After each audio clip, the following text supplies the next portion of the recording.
Next, we'll talk about physical disability, such as locomotor disability.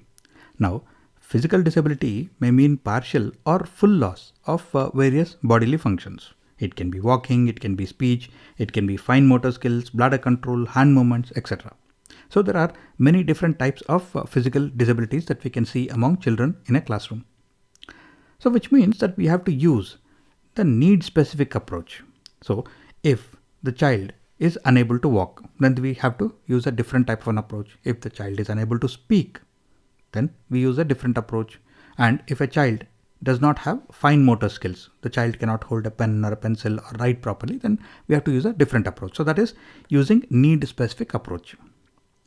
For example, if we are talking about a child who's in a wheelchair, then we have to make sure that the seating in the classroom is appropriate for a child who's in a wheelchair.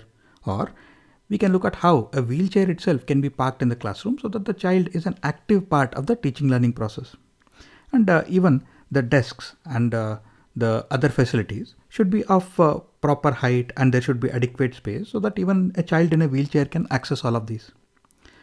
And if we are talking about children who are unable to write because they have an issue with fine motor skills, in such cases, activities which require writing, drawing and other fine motor skills, there should be alternatives for that so that the children are not left out. And we can also look at how to make the classroom more inclusive for students or learners with physical disability. For example, alternative modes to support note taking if required, because if the children cannot take notes, right?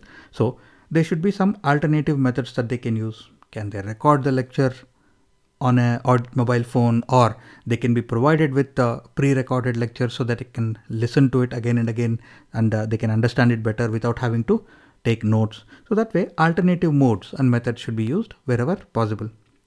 And if children find it difficult to write, right, you often find that they are more comfortable in using a computer because they can type, or they can use a mouse to manipulate things on the screen. So computers may be used for better interaction in case of children with a disability with fine motor skills.